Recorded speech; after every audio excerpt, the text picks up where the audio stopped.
So we can't ever solve retention because Right. we can say, like, for this class, we have these students and we did this thing and it was great. But then for the next class, maybe we have a different input, right?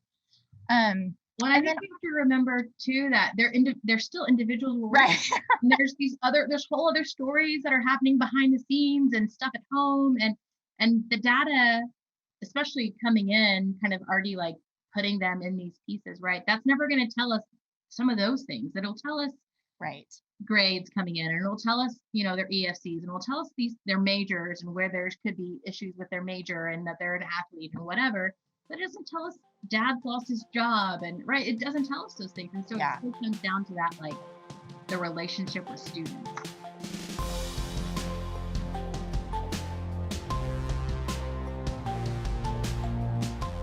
Hello, everyone. Welcome to Cap and Gown. I'm Matt Boisvert, and I'm solo today. Rachel Phillips-Buck, well, she will be joining us today, but I am flying solo. Rachel is, I think she just landed back in town, but I am really excited. Thank you for joining us for this 12th episode of Cap and Gown. Like I said, I'm Matt Boisvert. Today, we're going to do a recap from our Bridging the Gap conference where Holly Edwards and Rachel Phillips-Buck talk about creating and maximizing a success coaching team. And so, really excited. I picked this, and hi, Holly. Thank you for joining. I picked this because I think we had a lot of conversation about it, and two, it's one of my favorites. And so, really excited to share this with you. If you were not able to join us for the Bridging the Gap conference, this will be a highlight, a little treat. First, please get connected. You can connect with us. If you scan this, you'll be able to access all the ways of connecting with us, whether it's LinkedIn or Zoom. Also, for our YouTube channel, if you'll subscribe to Pharos Resources, and also you can access our Cap and Gown podcast at any time. So I want to start off, and this is Rachel Phillips-Buck's, typically she's the one who's driving this, but I want to take some time and just share kind of the state of the union in higher ed.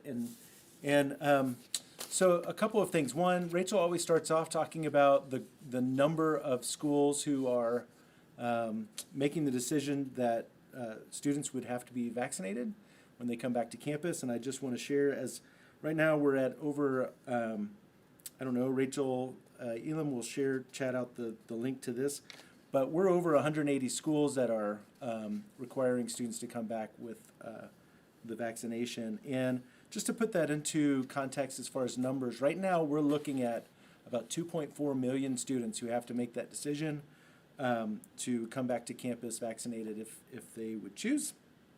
So that's interesting, and a huge number of students overall needing to consider that.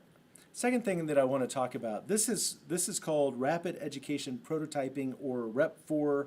6 colleges and universities have come together, and they're looking to expand with more schools joining them. But 6 schools: Fort Valley State University, also we have Grand Valley State, Amarillo College, which I'll come back to, Boise State, San Jose State, and Shippensburg University, which is a part of the state system of Pennsylvania.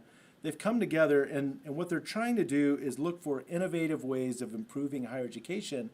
And the way that they're doing it is they're working with the learners. So it says, according to organizers, the initiative will engage the voices of learners in designing innovative, actionable solutions for pressing challenges. And Dr. Ted Mitchell, the president of ACE, the American Council on Education, says this: flipping the model from learners simply giving feedback to learners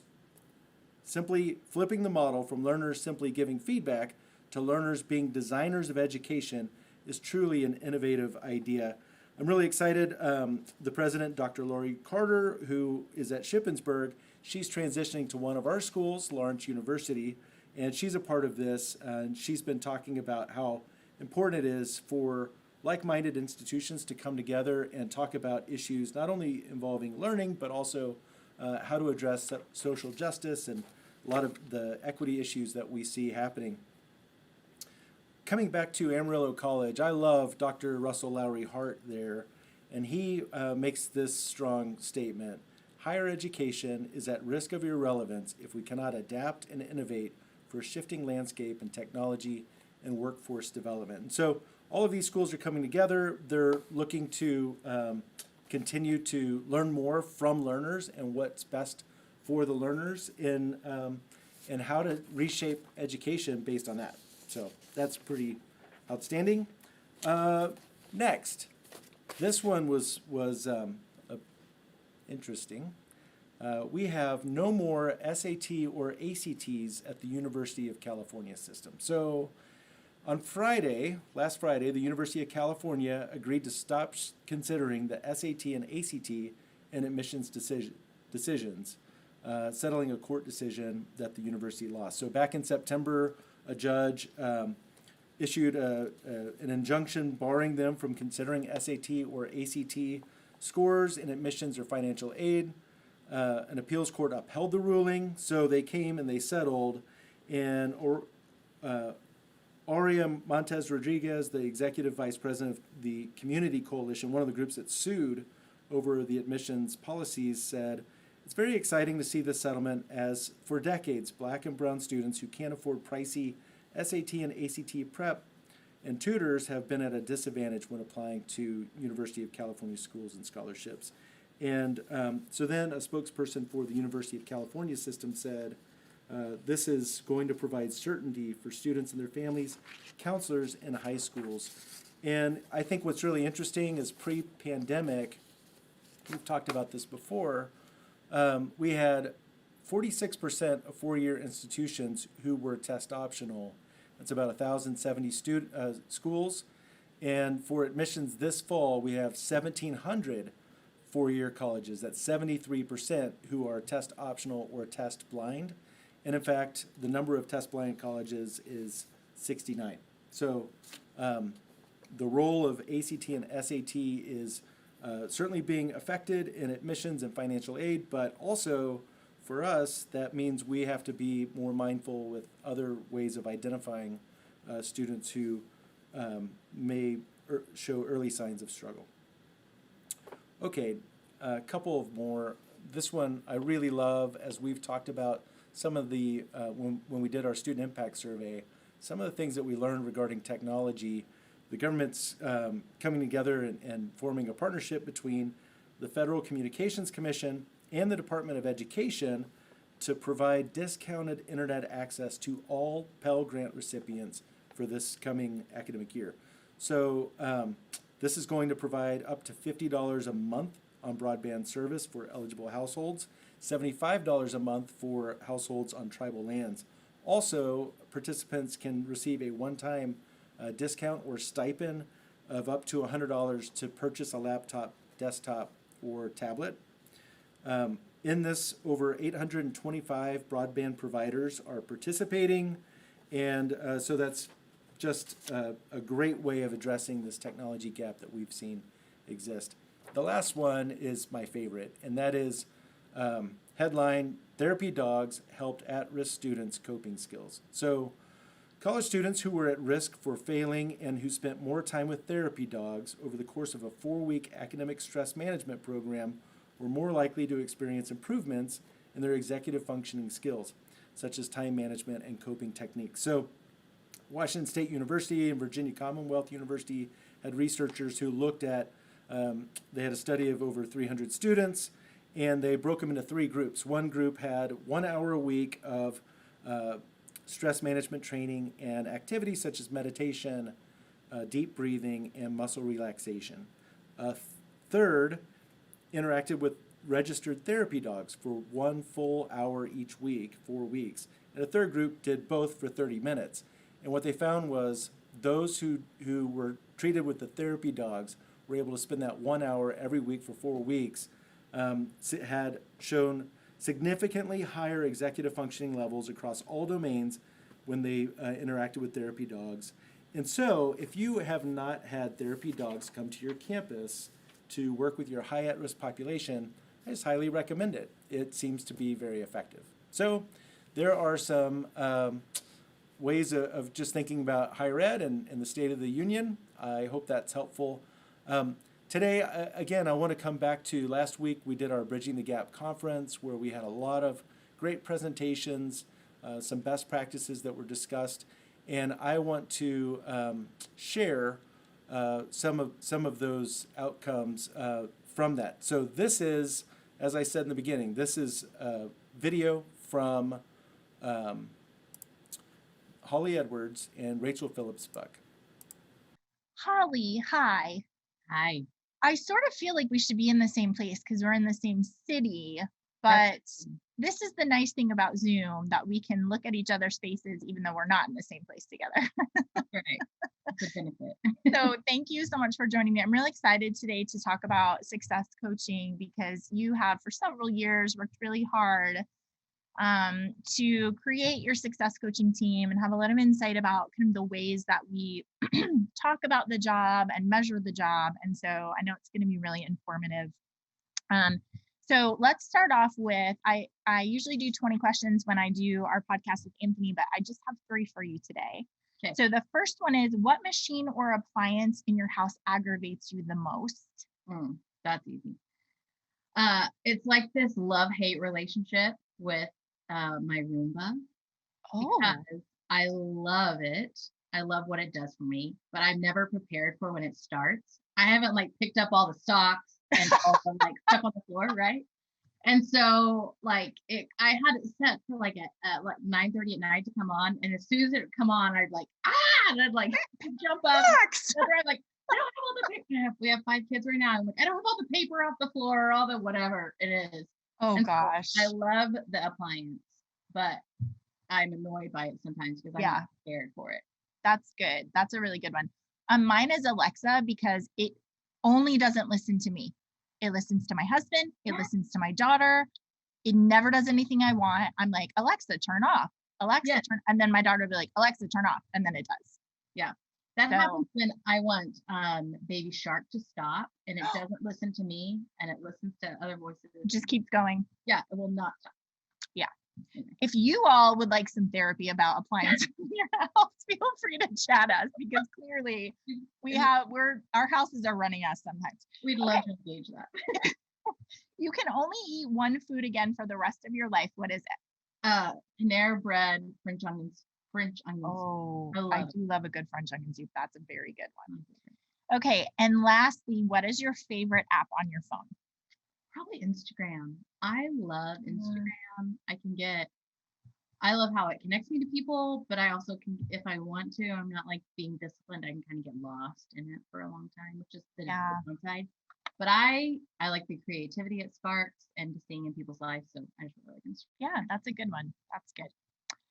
All right. So before we dive into our topic, will you introduce us to Hardin-Simmons University, both just so that we understand kind of the general context that you're working in, but also I'm asking all of our speakers to give us like a COVID context because everybody did something really different. So can you help us understand that? Sure. Yeah. Well, like you said, we're here in Abilene, Texas. We're a private nonprofit Christian university. We have around, I think 1,600 around there undergrad students. And this year, it's funny, I was thinking back to this time last year, and we were all we were talking about was COVID, right? And figuring out what are we going to do? We had sent all of our students home, spring break hit. And that's when the conversations started about how are we going to now respond to COVID? And we did an extra week of spring break, and then that extra week, the cabinet and the president decided that we're going to go online for the rest of the semester. And while that was a quick pivot, I think our university pivoted really strongly. Specifically in student life and student success, we assigned out every one of our students and started making online connections with them. So we invited all of our staff to say, if you want to contact students with a phone call, if you can't get a hold of them, phone call, send an email and just say, how are you? How are you doing? What is this like for you? How are you processing? I was really proud of kind of that movement to say, hey, we still want to stay connected to you. We still want to know how you're doing, even though we can't be with you in person. And so we tried to make contact with every one of our students multiple times through the rest of the the rest of the spring semester. But this last year, really student life, we had, I think around 200 and above 230 positive cases, and then about over 500 exposed. So we put all those in quarantine. We kept most of those. If they lived on campus, we had spaces on campus to quarantine them, and provided them meal services, and our BSM provided them baskets as they were in quarantine. So we really tried to think of while they have to be alone and connecting, still how do we connect to them? How do we provide for them, make sure they know we care about them, and we still want them to succeed even in their time of so you guys you were on ground both for fall and spring this year? That's correct. Yes, we opened in the fall with measures, with masks, of course, physical distance, those things, but we were in person in the fall. Yeah. Okay. Perfect. Right. So I want to talk about this idea of success coaches, and one of the reasons why I asked you to join me for this session is because, first of all, success coaches on your campus have had a long history even before you started in this role. And so the nice thing about it is that we can kind of see an evolution of that, and we can talk about kind of how it started, and then kind of some of the changes, and then when you came into it, how you brought your perspective. So I want to talk about the historical context of success coaches on campus, and then some of the challenges and the new vision that you've presented. I think it's really helpful to say that when this idea of success coaches started, it was not gigantic. It was not a huge team. So can you help us understand, back in 2013, how did this kind of come about on the campus for Hardin-Simmons? Yeah, our current VP, Stacy Martin, was in the role of Dean of Student Engagement, and she just was highly invested. That's how she is. That's how she works. She was invested in the success of students. And I remember coming in and seeing how she worked, and she is probably one of the most relational people I knew. And there was always students in and out of her office, and you could say a student's name and she could tell you their information. So she just was invested in the lives of students, and she's invested in the life of Hardin-Simmons and wanting to see students succeed and stay and graduate from here. And so she just put a lot of work in, and had some really high years of retention, really good retention rates, and saying, if I can do this as one person, I think we can even continue to grow this and add in a team of people. So she was highly successful. She had data that showed that, and then went to the powers that be and said, hey, I think we can even do better, and build upon kind of the things that have been established in order to, continue to for our retention rate to succeed. And so really it was based on her good work. And it went all back to relationships and how she built relationships and how she was involved in the lives of the students. But you're so right. I mean, we would do Spark meetings with her, and I'd be like, John Smith, and she's like, oh, his mom has been sick, but this is going to happen, and then they're going to do this. And then we would say the next thing. She's like, yeah, they're right. I mean, she just knew. Right. She really was relentless in her pursuit of students, and she counted everyone. I mean, we would have conversations where she'd be like, I have 5 that I'm sure I can get to register if I can. I mean, she was relentless in their pursuit. And one of the things that I think is so important, and if, again, practical, like if you're taking notes, when Stacy goes to the board and says, I've increased your retention 9%, I've made you over $500,000 in increased revenue, I want $30,000 of that to hire a new success coach. And if I do it again, if there are 2 of us and I do it again, I want another 30,000. And that's what so that model, I think, is so powerful for our schools to keep in their back pocket, because you absolutely can make a difference with one person. That is for sure true. Mm-hmm. I also will say, though, it is hard for that to be sustainable, right? So one person being like, I just have to keep increasing retention, you will get tired, and you need to build into your plan, okay, I can do that for 2 years, and I'm going to show you my revenue. And then once I do that, I'm going to start needing some help, right? Right. So it's a great action item. Be really successful, show your data, and then go in and say, I want some of this so that I can resource it so that we can have a sustainable process. Okay. Oh, go ahead. Yeah. Well, and I was going to say, as if we're retaining more students, we have more students to talk about being successful with them. And we've really seen it. We put a really large focus on our freshmen, but some of them have learned some success skills, but then they have to be added upon sophomore year and junior year. And right. And so like, if we're retaining more, it requires more staff and more pieces to help them be successful. And so that just requires more people than just one person. Yeah, because you're stuck. You're like, here are my freshmen. Okay, now they're sophomores and I still have to be connected to them. But now I have this whole other group. And again and again. Yeah, that's exactly right. It's a great point. So Stacy then moved to her current position, and she had somebody come in who, just as we've been talking over the last couple of days, was somebody who was super comfortable with the identify piece. And so can you just talk us through which, to be very clear, please do identify well. You've heard us say that, in multiple different sessions. But this person who came in really was about how are we going to perfect the identify. So can you talk about kind of the results on that on your team? Yeah, I served alongside her predecessor as a coworker in another department at the time. And we had a lot of conversations just around, there was this phrase that kept me like peeling back the onion. Like, we have this data, but what about the deeper? So that like, we got to go deeper, because then that'll help us realize kind of our action items. Which I think, like you said, Rachel, there's benefits to that, but there was just a majority of the time was spent in this identify. Who is this population? Where are they? Where are we losing them? What point in the semester? And there were a lot of even things within our system, the Pharos system that we were using that we still use today, but it was almost, they were used as more as reports, I would say, than to activate any sort of movement. And so it's just like, well, now we can give this report to faculty that we had 40% of faculty or whatever it might be respond, instead of like, how does this change how we engage and how we connect?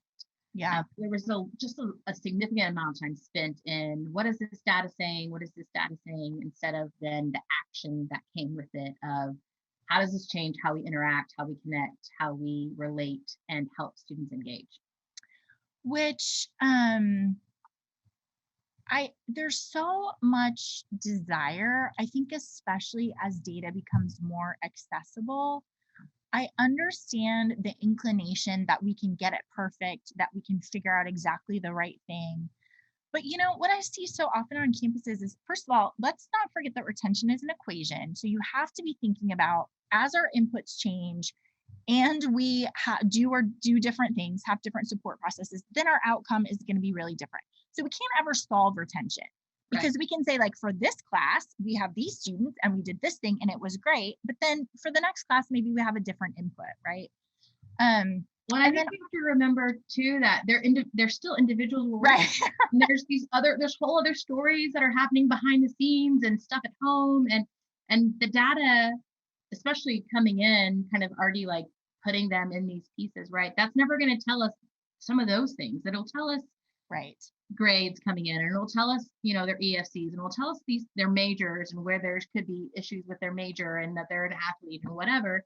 But it doesn't tell us dad's lost his job, and it doesn't tell us those things. And so it still comes down to that, like, the relationship with students. Gives us insight for sure. But then we have to have this person in front of us to actually decide what to do.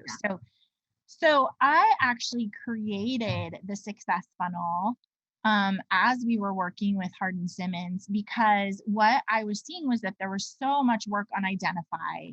So, and I would go and I would say, look, you guys, you found in your survey in the third week of a student's freshman semester, their first semester in the third week, you found 80% of students who, yes, would persist into the spring, but then were not coming back. You had your population that early, which I'm happy to talk a lot more about that survey process, but you had them. Mm-hmm. What we have to do to figure out how we can intervene is this idea of connect and solve. And the vision for success coaches at the time was that their main job was to identify and solve the problem. Mm-hmm. But there was no conversation about, also, there's a person sitting in front of you and you should act like you actually are concerned about them. So we have this example. Will you go over this? This is pulled from one of your success coaches. Yeah. Text messages, right? Right. So this success coach is like, understands his job to be, I need to solve the problem of you are not coming to class. Right. So I got notified you didn't go to class. Is everything okay? This is the response from the student, which you all, if you're practitioners, this gives you hives. I'm okay. I had to go to the hospital because of my appendix and kidney, but don't worry. I know you're trying to solve a problem. I'll be in class tomorrow. I'm just recovering, right? And then the success coach is like, okay, good. I can check that off the list, basically. Yeah, great. I hope you're better. Don't forget to email your professors. Right. Just so you know. Yeah. You still have a task to do. And he's like, okay, which I always want to stop here and just be like, pretend like it's your sister. Yeah. Pretend like that was somebody that you actually do care about and you're checking on them and they're like, sorry, I missed our meeting or our date last night. I was in the hospital. What is your response?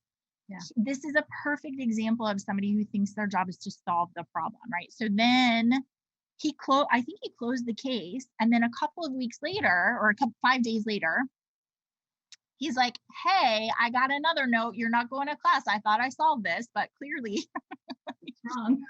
You're not doing a good job of this. Right.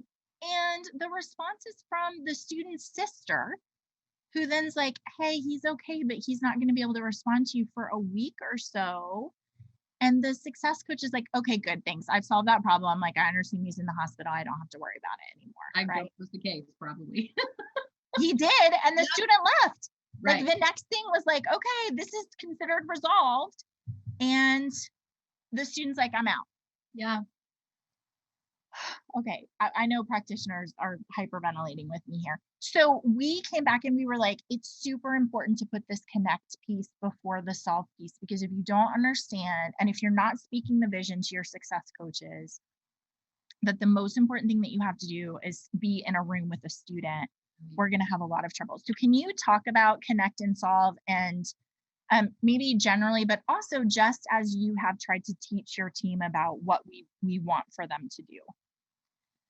Yeah. So as you can see from that text example, there was a lot, I think, to learn, and just to revision, to recast of, while we do want, we want to know what's going on, right? That was a follow-up from a professor. They said, hey, we're concerned they haven't shown up, right? We want to get back to the professor. We want to say, hey, we followed up, but really we just started making an emphasis on relationship.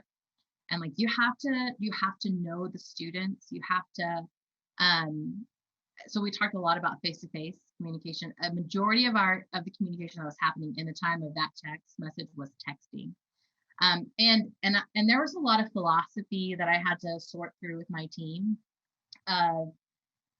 This idea of not wanting to impose on students. There's a lot of a conversation of like, well, that seems to, like, I'm kind of getting in their business, or I'm imposing. And so I tried to reframe that a bit and talk about, it doesn't feel like that when we're relational and when we're involved in people's lives. And then when we ask harder questions sometimes of like, hey, I have concern over your behavior or over what I'm hearing. The students and people in general know that I'm asking because I care, not because it's just a job or I have to log 5 minutes in our system. And so really we've just spent the last 2 years talking about what it means to build relationships, and how do we show we care, and how do we have difficult conversation. And I think that starts with people knowing that we're there for them. We're there to support them. We're there for their success. We talk a lot about creating success plans for our students. And I'm like, there's no way you can create a success plan until you know the students, because the success plan for Holly could be very, very different than Rachel. Holly's might just be that I go to class every day. Like, that's my success plan, that I show up and I go to class.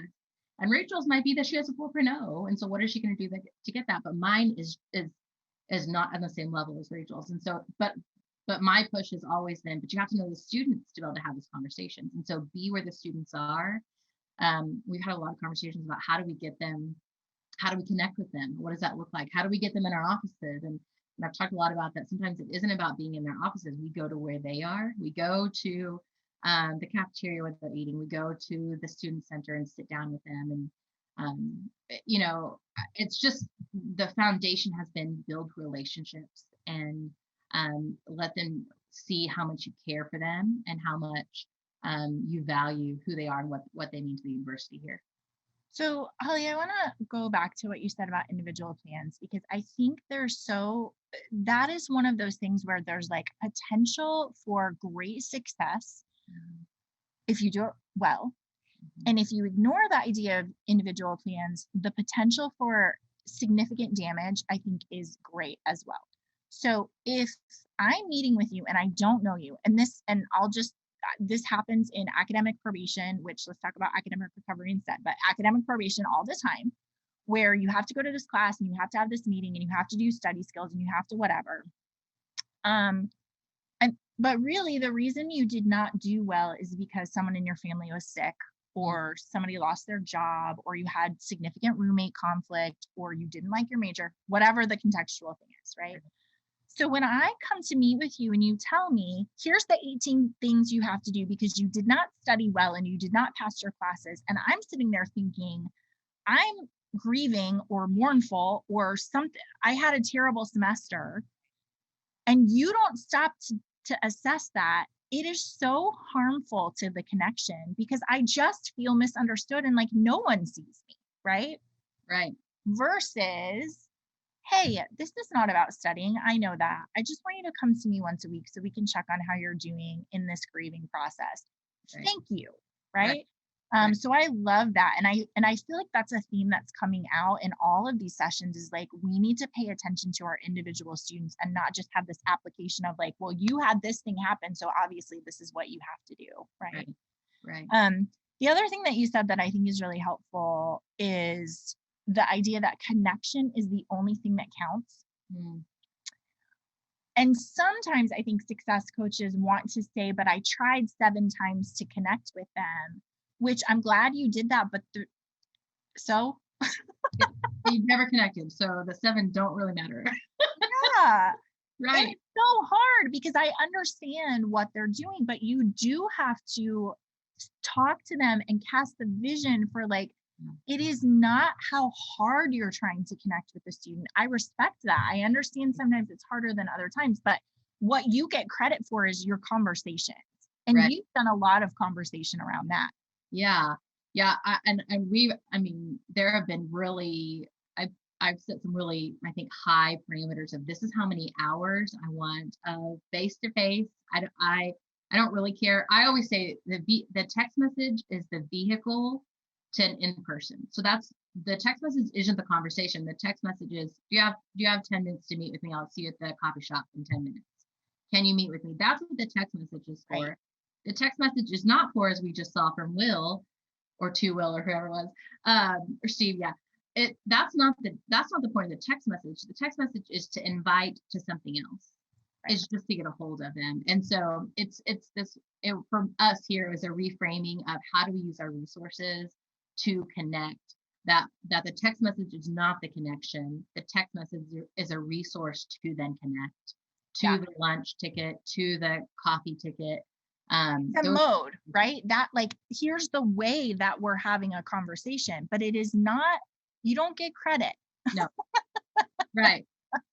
Yeah. So I want to talk about transactional and transformational because you have a lot to say about this, but I do have a question. So I'm going to paraphrase this question. Basically, the question is about when you have students who are kind of stiff arming you in terms of connect. Like, hey, I just need you to solve this problem. I just need to get registered in my classes. I just need to do this. And as coaches, we're like, hey, is everything okay? What's happening? And they're like, listen, all I want you to do is solve this problem for me. First of all, what is your response to that? And then also, what is your sort of recommendation about that as you're thinking about that consideration?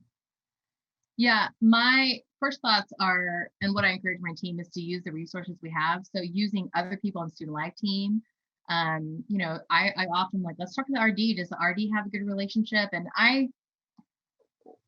I don't see this as manipulative, but sometimes I'm like, okay, RD, can you go to coffee with them? And I'm going to happen to run into you and you're going to introduce me and say, here's my friend Holly.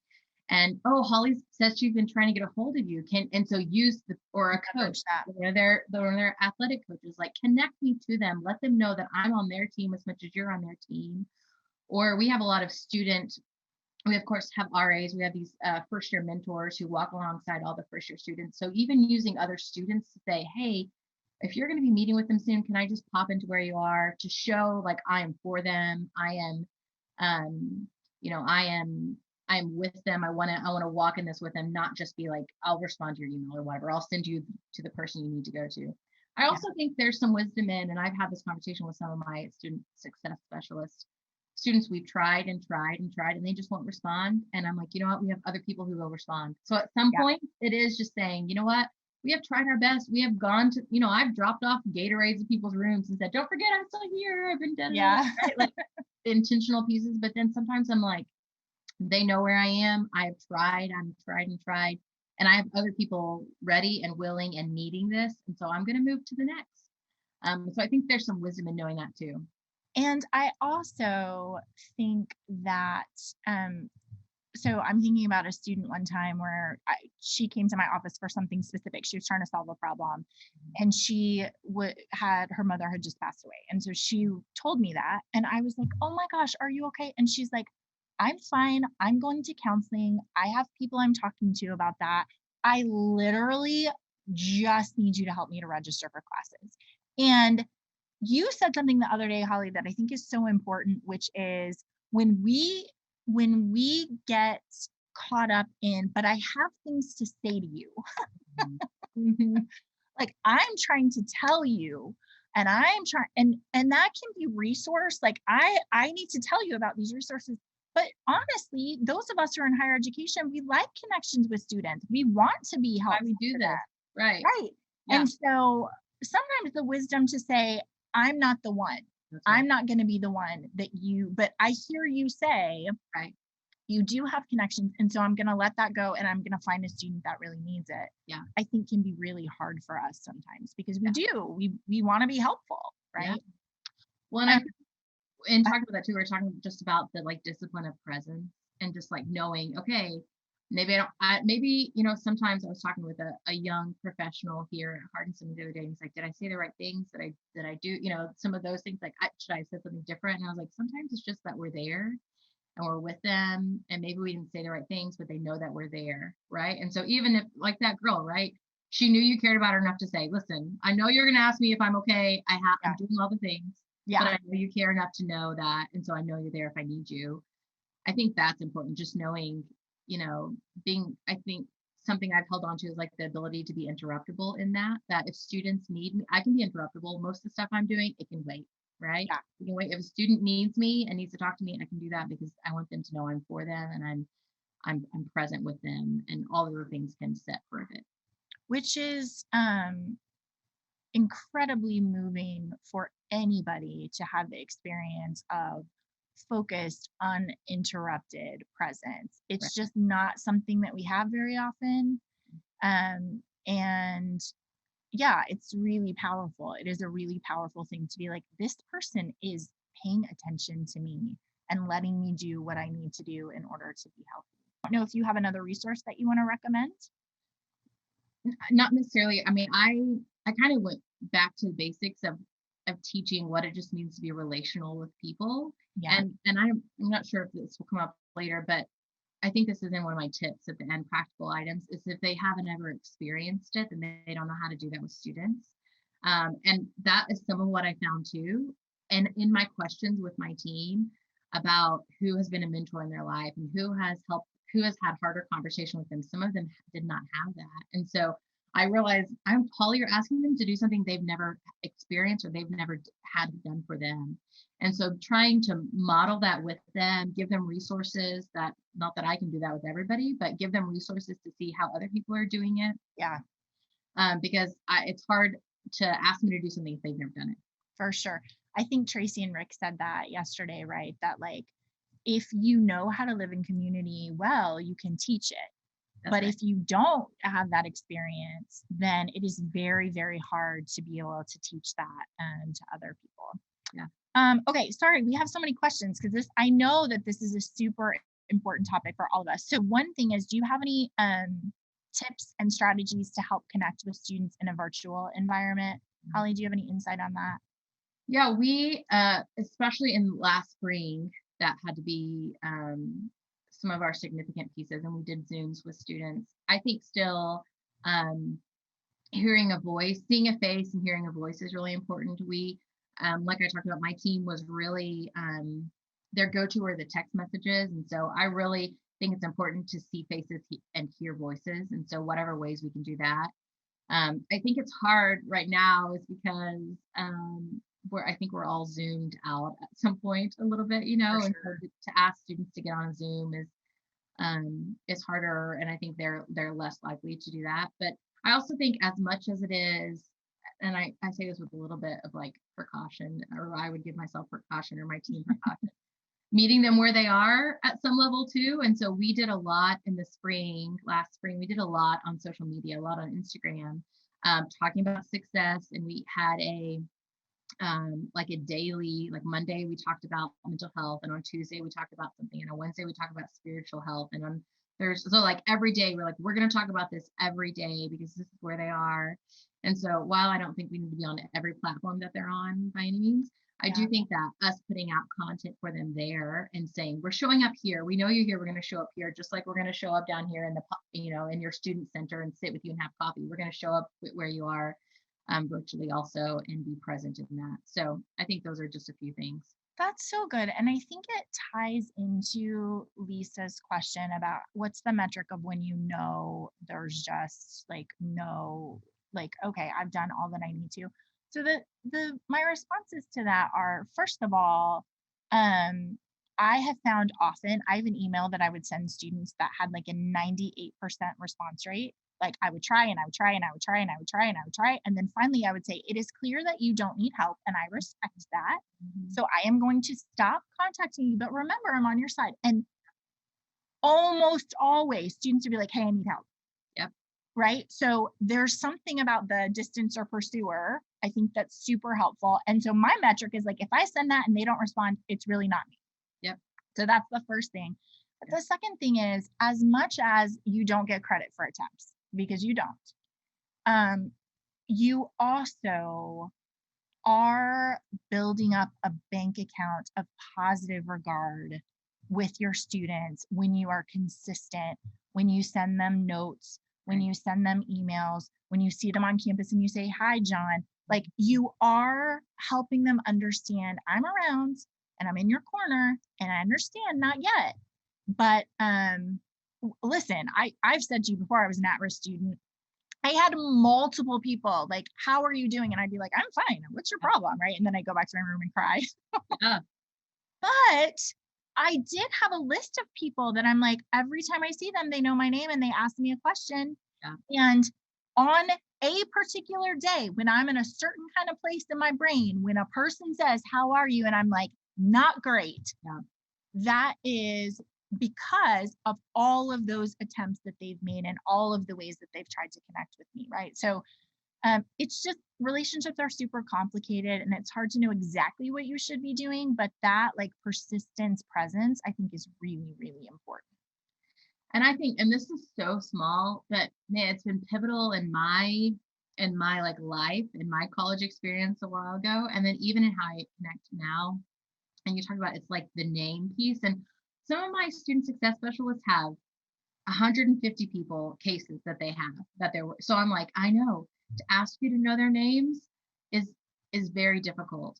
But I just remember this moment in college when I'm a first gen and I was 3 weeks in and I'm like, this isn't for me. All the hard things that I thought it was going to be, I'm there. I'm not going to, this is not working.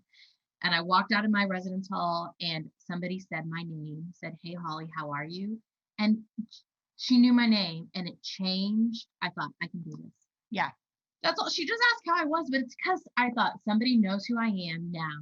I can do this. And so I tell her all the time to myself, I'm like, you have to learn people's names, say them right, know people's names. That's the first start to saying I matter to somebody and they're here for me because they know my name at least.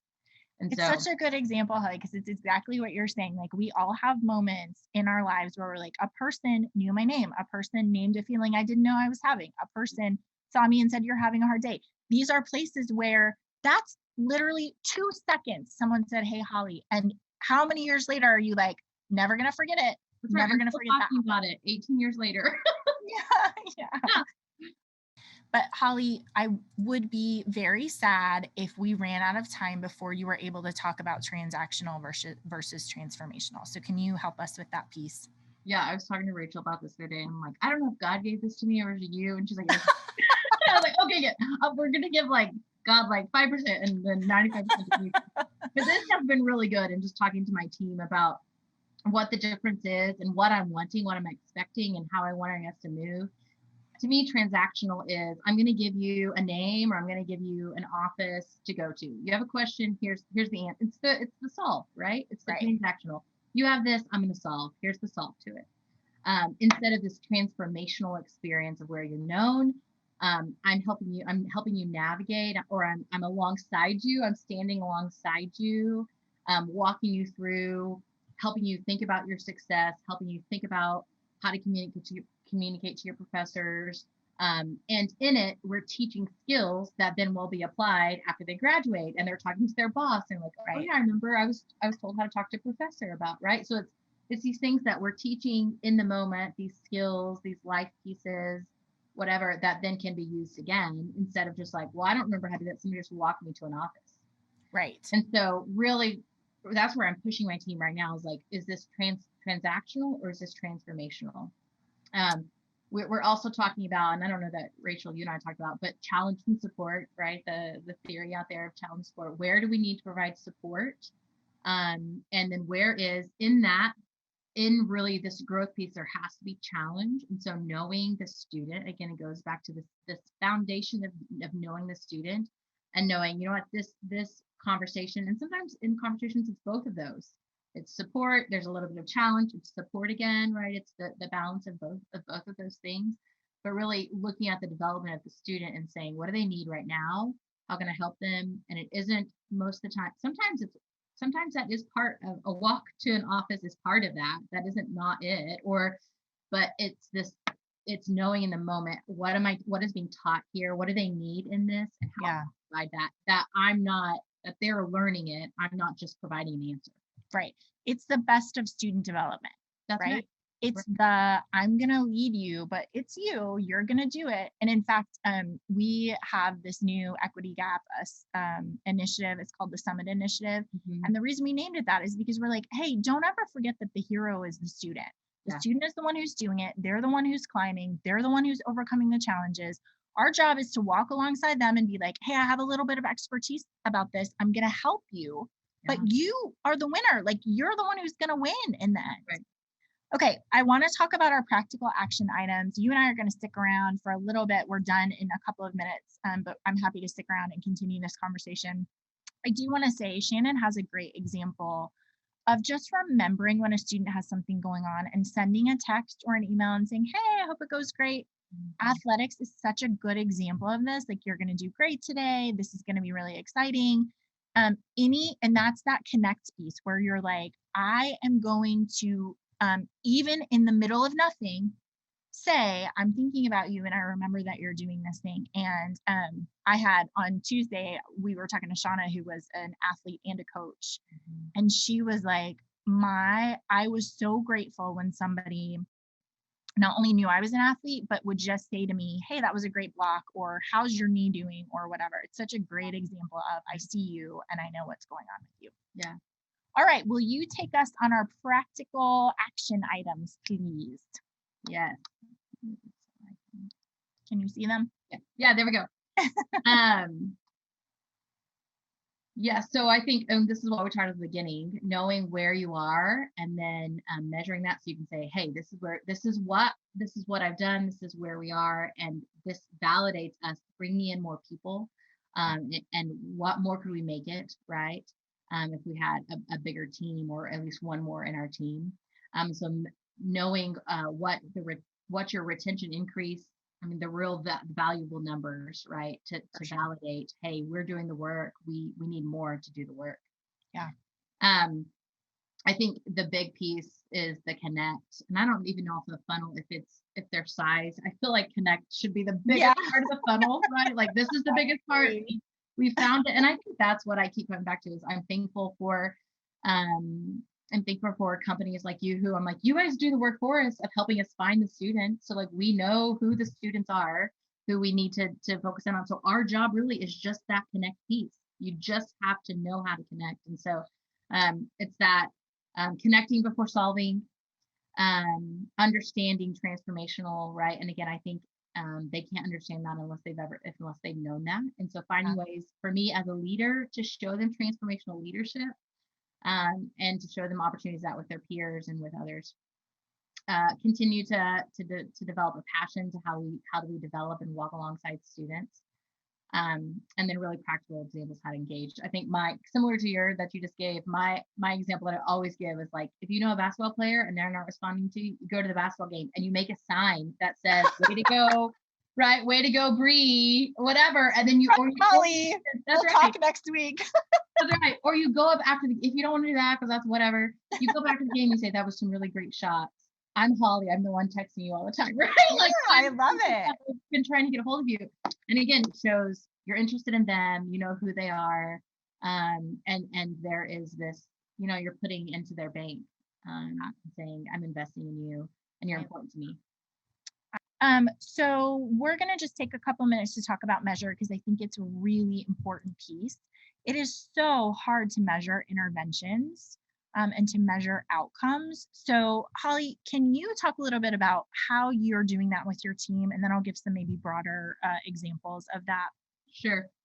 I gave my team a really high measure. Well, they work 40 hours a week there. And I said, I want 20 of your hours to be face-to-face contact with students. I want that to be text messages are on top of that. Emails are on top of that. Emailing with professors, we do that a lot too, is how do we, a professor turns in a referral and we then touch base with them. What do they think the best intervention is? But again, our goal is for us not to be having that conversation, but for the student to be having that conversation with the professor. Right. And so there isn't, we want we want to be helping coach students into like, have you talked with the professor? Do you know how to have that conversation with the professor? Can we practice that conversation with the professor? All those things. But so our goal was 20 hours face-to-face with students. And some of my team was set up reoccurring meetings. We have, Pharos helps us with what we call HARP, and I'm not sure if everyone does that or just us. It's high at-risk students who we think that will not persist or retain to the next year. And so we, from early on, before they came as freshmen, we knew this 150 students. And so as soon as I kind of pushed Matt, I'm like, can I have those names? Can I have those names? And as soon as we got those names, I'm like, you guys get on the phone and start calling them and saying, I'm Holly. I'm for your success. As soon as you move on campus, I'm going to come meet you at your room. Let's have something for them, right? Like, I want them to know as soon as they get here, they have somebody who's here to support them, to walk with them, that I'm from the very beginning, right? Like, it's you and me. That's right. I am, if you ever need anything, and I'm going to meet with you, and I want to connect with you, and I want to buy you coffee every other, whatever, right? Yeah. About you. And so, so we had a group of students to target. But I had some of my student success specialists having weekly meetings, just continuous meetings, set up so that, okay, and they would give them tasks. Okay, next week in your meeting, I want to see that you did this. And they would have goals. Next week in your meeting, I want to see that you, I want you to look at your calendar, and I want to see that you put all your exams and all your assignments in your calendar, and I want you to pull that up, and I want you to show me those. And then next week, I want to hear about your conversations with professors. The really tangible way we measured that was we pulled time. I pulled time. How much face-to-face did you log in our system? How much face-to-face? But then hearing stories of their conversations also was really helpful of saying, okay, they're not just coming in, sitting in your office and kind of just, talking about the weather or the show. Right. Very developmental conversations of what are they doing? Again, how can I help you define success? How are we working toward that? Connecting them to our career services, who does a great job of making sure our students are prepared, and connecting them to, spiritual formation. So really a connector of our students. And again, going back to knowing them.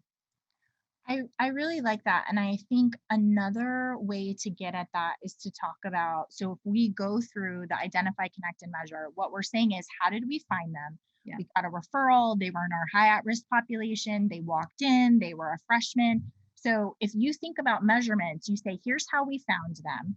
Then you say, here's how many hours we spent with them. So we're pulling a contact record from Pharos and we're saying, wow, students who spent 5 or more hours with a success coach, right? And then we're measuring outcome in resolution. So we're going through our high at risk population and we're closing those cases and we're saying, this is the student that registered for next semester. Or if it's tutoring, we found them because they walked in, they had 4 tutoring sessions logged, and then the outcome was they passed their class that they were getting tutoring from.